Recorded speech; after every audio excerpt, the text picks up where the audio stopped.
Hi, I'm Jack Brewer with the Technical Department with Cook's Pest Control. Today you're participating in ant training, part of the 2024 annual training for Cook's Pest Control. We're going to discuss today some of the different types of ants you see, the important treatments that Cook's does to prevent and address ants, and we're going to talk about documentation. And when it all said and done, guys, is about doing your job correctly to service our customers. So let's get started.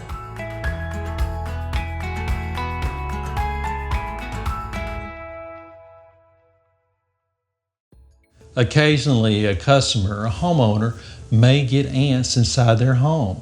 Today, we actually have some ants by this kitchen door in this corner. Well, it's part of your job as a technician, and our job is providing a good quality service to come investigate what's going on. So put your shoe covers on, get your flashlight out, look, and take some samples. If we've got ants coming inside the house or the commercial building, let's try to identify them. We might have a surprise. And it's really helpful not just have one ant to look at. So guys, when you're collecting samples, collect many specimens. You can't have too many. But when I say you always want a number, let's say get 10 to 20 ants so that we can look at them. Ants come in different sizes. Some are come in one size, some come in two sizes, some come in many different sizes. So it's so helpful to have different forms of them so we can identify them. When we come into a home, if we do see ants inside the structure, yes, they're here. Most of the time, they are indeed a problem on the exterior. So let's look around the outside. Let's pay attention to the treatments we've been doing in the zones. It may be they're coming from a crepe myrtle, or they may be following a structural line. So let's take a look and see if we can address the problem out there. There are some things we can do in the interior. It may be that we need to do a non-repellent aerosol treatment right here, or we can use some ant gel. So there may be some options, but take some samples and look outside so we can get to the source of the problem.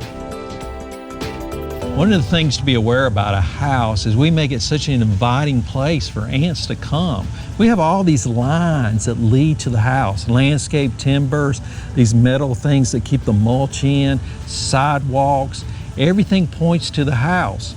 And then on the house itself we have lines, the gutters, the brick, we have conduit. Then we've got all these plants. Again, the ants a lot of times are attracted to the insects that live on the plants. They're after the honeydew that those scale or those aphid insects make. And we make it real easy for the ants sometimes just to follow these lines to the branch that's touching the building. So we need to talk to our homeowners sometimes. Hey, can you do some pruning? Can we not put out quite so much piling up? Can we reduce the moisture in the mulch by getting a downspout that kind of takes this water away? Things like that can make a big difference, helping you to do a better job to keep the ants out of this house. Our PPS Max service is what we do as a residential quarterly service for our customers. Let's talk about what we're doing and how it relates to ant control. First things, gentlemen and ladies, while you're doing your service out there, make sure you wear your safety glasses and your gloves as we're going around the house inspecting and doing treatments. So I'm right next to the foundation. If you remember your training and rely on your training, this is zone 2. Zone 1 is the inside of the house. This is zone 2 right next to the foundation. That would also include doing the delta dust around the web string around the eaves.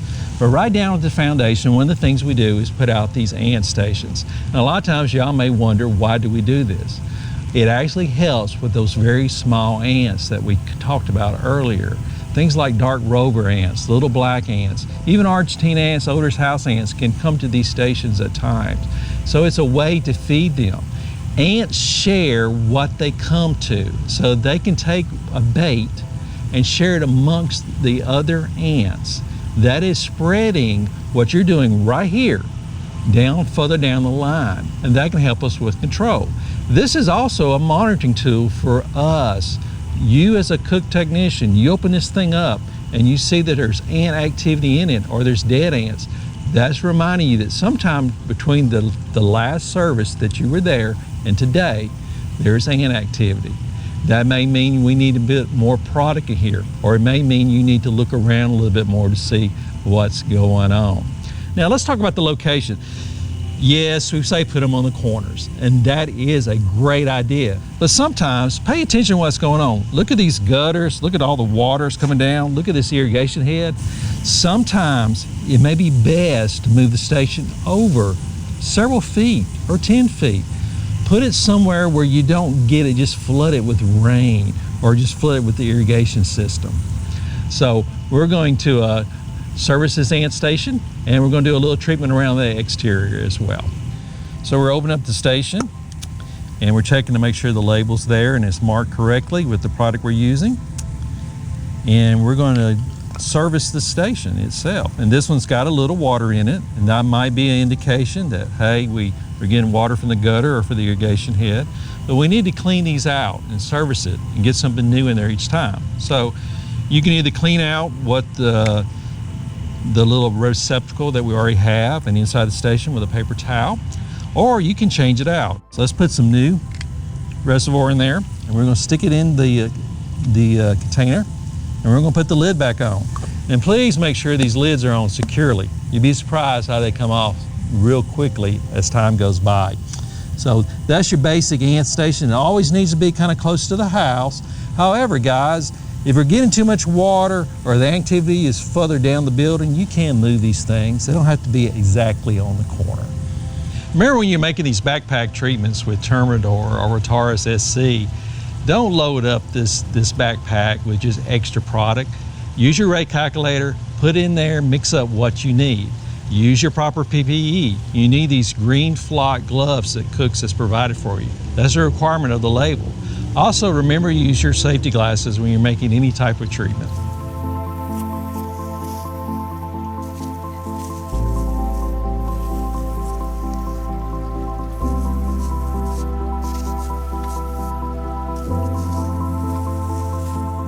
Outside of Zone 2, there's another zone called Zone 3. It's where we take and apply Tall-Star P normally when we're going around the count during our PPS Max service. Now, of course, if weather conditions are different, we can do other applications, such as Delta Guard if it's about to rain, or Nyban if it is raining. But let's talk about Tall-Star P just a little bit.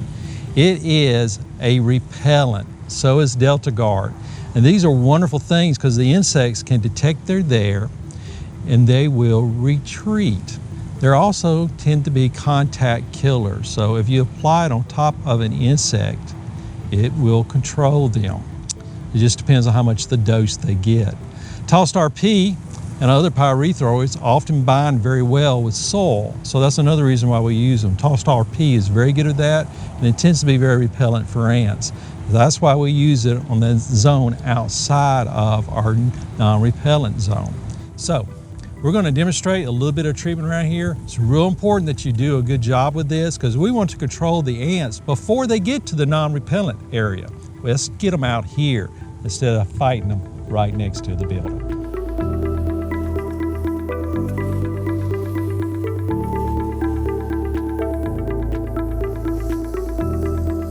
Sometimes if we have a lot of ants around a tree or real thick mulch, it's beneficial to actually rake this mulch back some. We got to get to these ants that are down deep. It is very difficult for just a shallow treatment on the top to penetrate this thick mulch. So we'll rake it back. We'll take our Tall-Star application and treat it.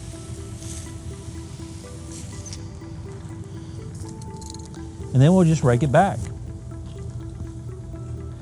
But real importantly, we probably need to treat it once more. One of the most common problems for a technician to face at a house or a commercial building is what we call in a broad term, tramp ants. And specifically for Cook's employees, a lot of times that is Argentine ants or odorous house ants. It can be other things such as crazy ants further to the south. But Argentine ants and odorous house ants are very common. And they just love trees. They love the mulch around the trees and all this pine straw and pine bark that people buy and put out lush. All these tramp ants have rather shallow nests. They're not extremely deep into the ground, and they need the moisture. So trees provide a nice shady area and have all the wood debris, and you'll find all these ants around the roots and in decaying limbs or limbs that fall off, even up way high. Their natural food source is the aphids and the scales that are way up in these trees. They're producing something called honeydew. And honeydew is something we mimic in our industry when we do our baits. That sugary bait is kind of mimicking honeydew in a lot of cases. So if you're having trouble with tramp ants at a house, we got to get further out. That's why it's so important for when you're doing your treatments to really concentrate on that zone 4. Get away from the house, look at the ornamentals, the trees, and do your treatments there as necessary. One of the most common things that technicians do is treat fire ant mounds. This is what most technicians and homeowners associate with ant activity. Not all ants make mounds, and not all ants make large mounds. In fact, some mounds, like a red imported fire ant mound, may be very shallow, but often it might go 6-7 feet down in the ground, while other ants may only have a very shallow mound or nest that may be only several inches, often associated with decaying wood or mulch. In this case, we do have red imported fire ants. The size of the mound doesn't necessarily indicate how long it's been there, but in general, the larger the mound, the longer the mound has been there over time. It is very dangerous for ants when they first get started. Ants will swarm typically in the spring, can be in the summer, after rain events.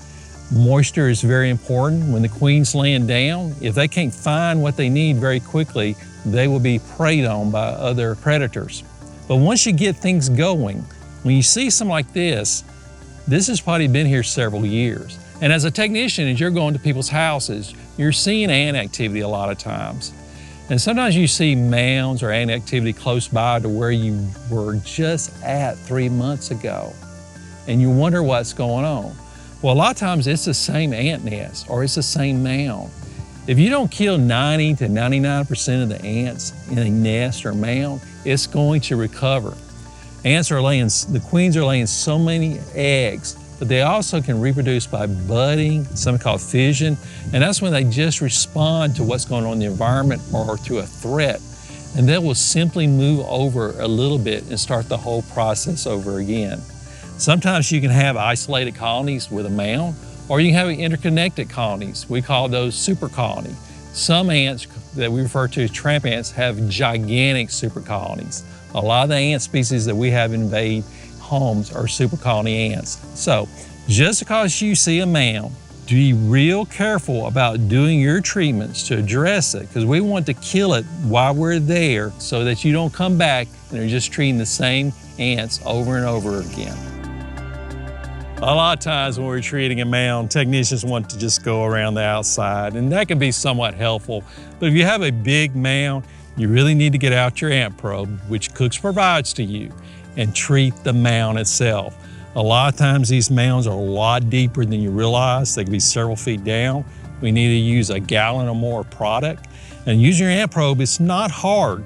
You just got to go kind of down on the mound, start pushing, start treating as you go, and push down into the heart of it. If you meet resistance, it's okay to back out and go back down in a different area. But treat down into these mounds where the queen is, the larva, the pupa, pull it back out as you go. And when you're done, you've done a much better job than just spraying around the outside. And when we're completely finished, it is good to let our customers know that we have treated the area by putting an ant flag into it. And there's different things that we can do as a technician to address fire ants at a home or in the lawn. You can use your power sprayer and the ant probe.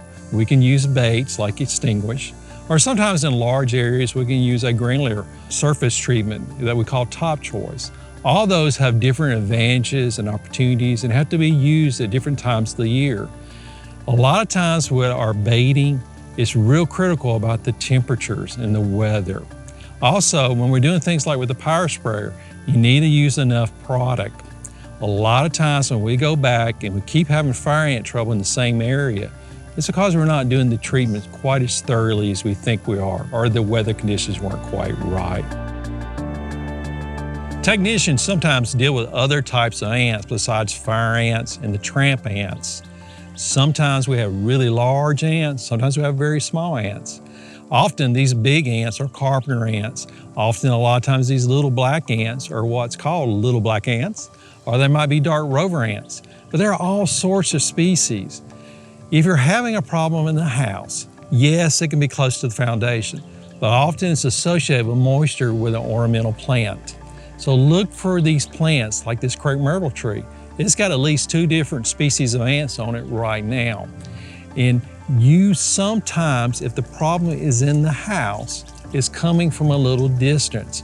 If they are having carpenter ants, it's probably associated with some decaying vegetation further out around a tree or around some mulch area, around an old stump.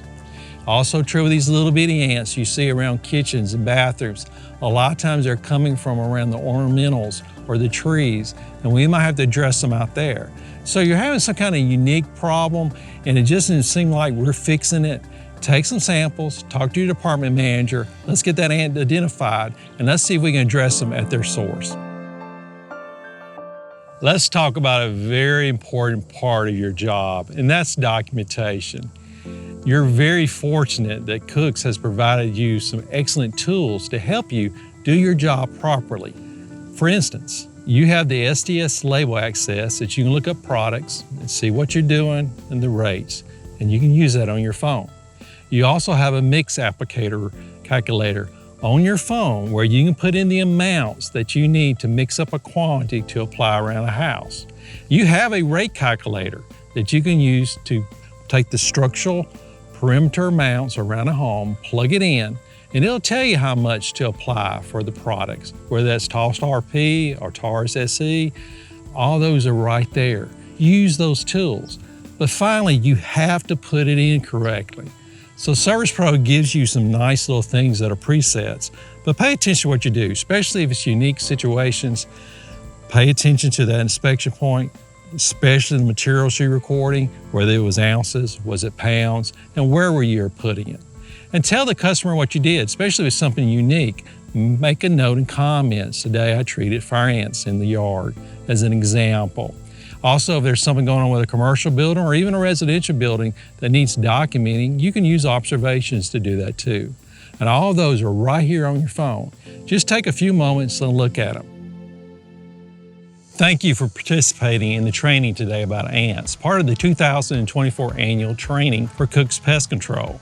Today we talked about the different types of ants, how important it is if you're not sure what you're dealing with to take a sample and bring it back to the office.